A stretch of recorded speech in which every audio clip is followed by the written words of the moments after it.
Thank you everyone for coming. My name is Dhruv Sharma, and I am going to talk to you about one of my favorite topics today, which is stories. And we'll get into that a bit later. But you might be wondering, what is this small Indian guy doing on stage today, right? You're here to listen to some amazing speakers. What's this guy doing here?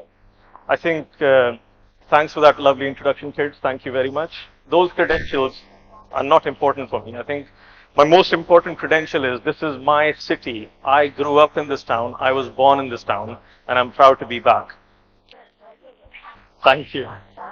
The topic I've chosen today is kind of intentional because I wanted to set the scene for what you're about to witness for the rest of the day.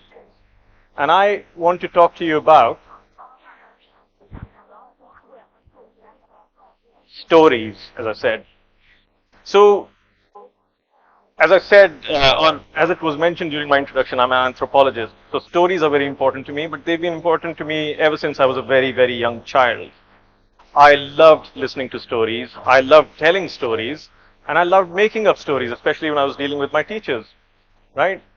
But I think stories are amazing because they evolve, they grow, and a lot of traditional wisdom or modern wisdom is embedded in stories. And also storytelling has been a great form of passing on generational wisdom from one generation to another. And when I was younger, I listened to a lot of stories, pretty much like all of yourselves would have. And I discussed stories with my friends, and I started reinterpreting them as I grew older. So some stories that meant something to me when I was a child, I started thinking about them more deeply as I grew older, and especially when I became an immigrant. I live in Scotland right now, right? And as I grew older, I realized that stories have multiple meanings. I think when we grow up, we get given a story, and then there's a moral lesson at the end of some kind. And I started challenging that. Some of it came from within, but some of this came from discussions or speaking to my elders who were telling me these stories. And stories are amazing because when someone tells you a story, some things get absorbed right there in the moment, right? So you absorb the message because they are crystal clear. When we listen to stories, some stories get absorbed there and then.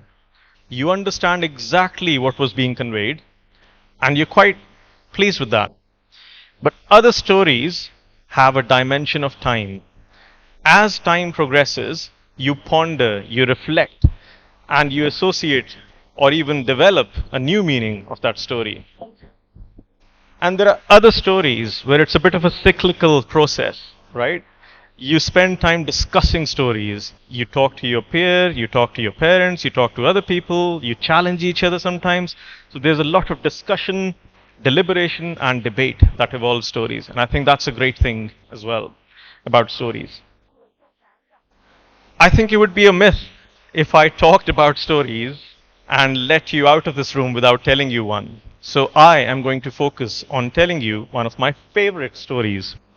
Now, unfortunately, as time has progressed, I've lost the reference for the story. I don't remember exactly where I heard the story or read the story. My memory tells me it was probably Amar Chitra Katha or Tinkle or something. I don't know if they're still a thing. This is one of my favorite stories because as I grew older, this story meant something to me.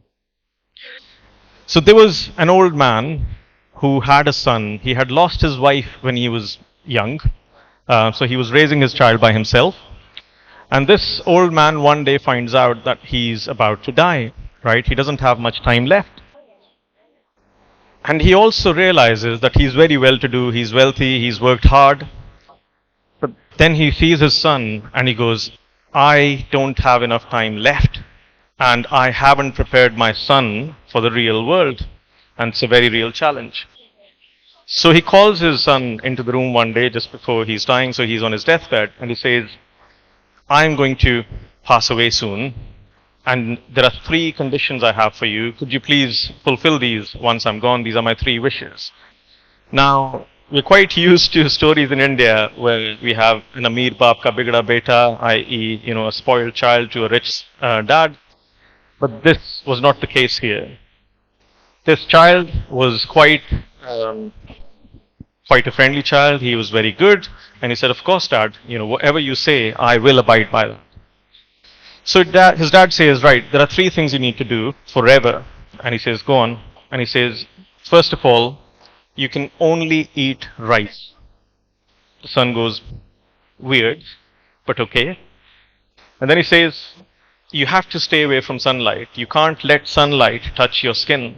And the son goes, again, strange. Fine, Dad, I'll do this for you.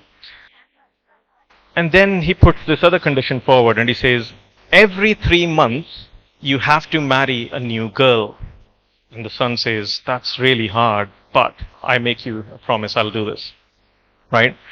So as the story progresses, the dad passes away, the child starts reflecting. Once he's over his mourning period, he starts with the first challenge. He starts eating rice 3 times a day, and rice only. And then he says, right, now my shop where my dad used to go is a bit far, and he told me specifically not to walk in the sun, so I'm going to have to start constructing something that gives me shelter. So he starts some construction work from his home to his shop. So he never walks in the sun. And then he starts his most interesting quest of finding a new girl every 3 months. Everywhere he goes, people push him out. And they're like, are you mad? Why would I want my daughter to be away for 3 months in this weird situation? But eventually one of his dad's friends relents. His dad has a very close friend and he goes, right, you can have my daughter for 3 months. She needs to come back safe and sound and I will give you my daughter. So he goes, right, at least for 3 months my problem is resolved, it's sorted. Now again, as the story progresses, he is eating rice 3 times a day. He's getting this construction done. He's not able to go to the shop up until the construction is complete. And, the clock is ticking. He now has to find a new wife.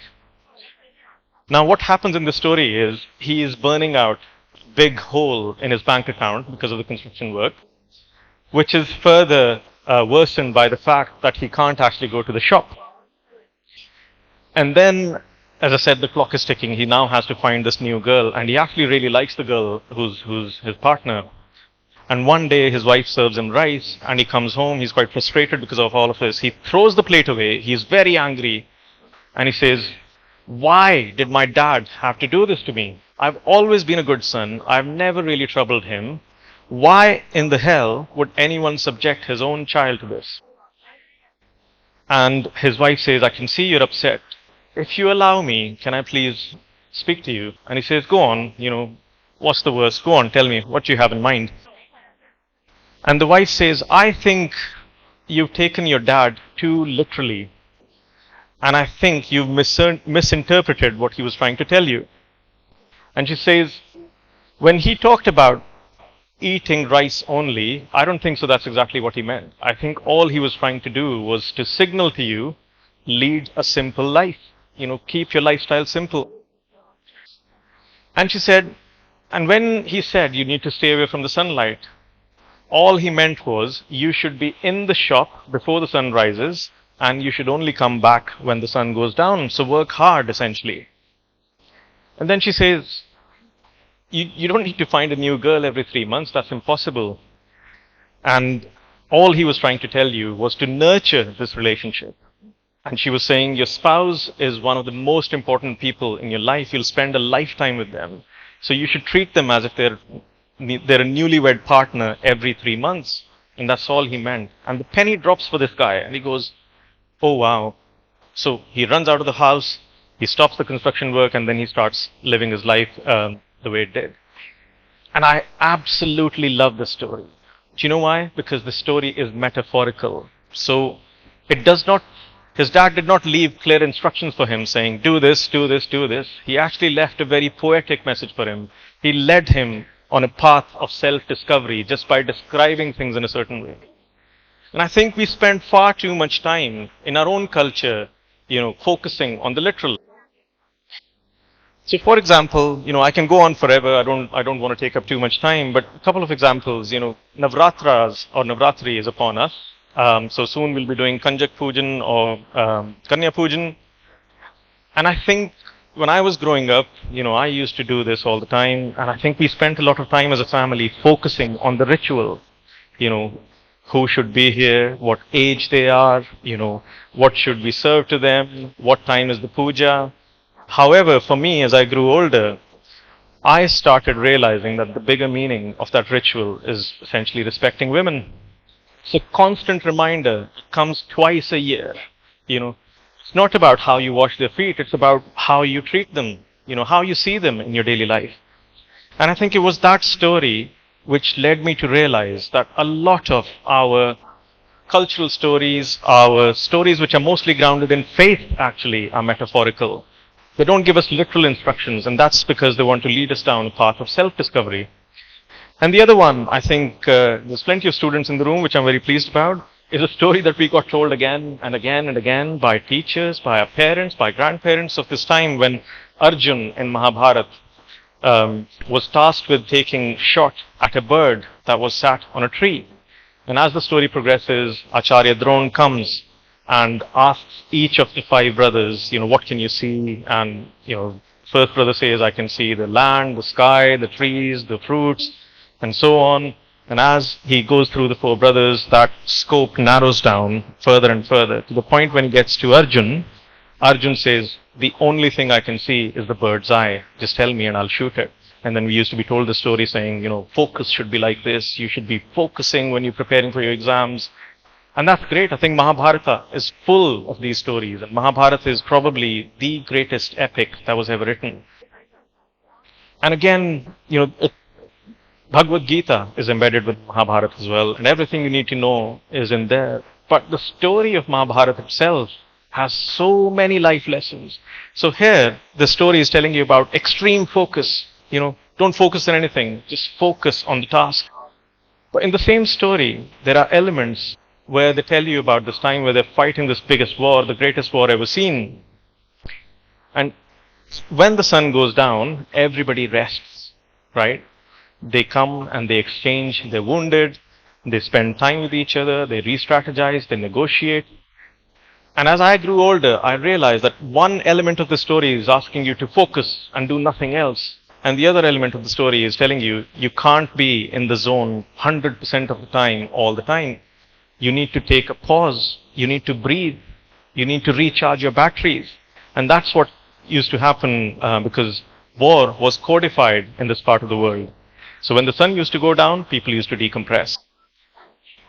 And it's quite an irony that the same story is giving you two conflicting messages, but that's very important because when you don't rest, you burn out, you get stressed. And that's why I think I now spend a lot of time revisiting the stories that I grew up with, and I spend a lot of time reinterpreting them. And that's because everything has multiple perspectives. So this is a very famous model from philosopher and psychologist Nietzsche.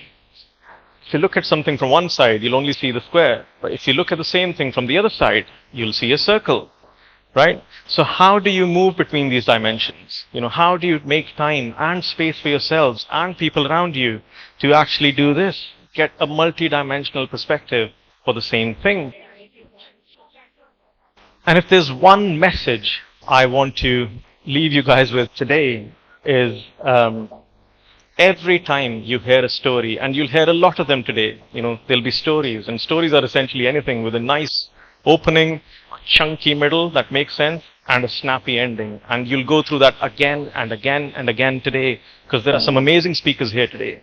All I ask is, every story that you hear, take a pause, take a deep breath, reflect, today, tomorrow, discuss, deliberate, ponder, and grow. Thank you very much.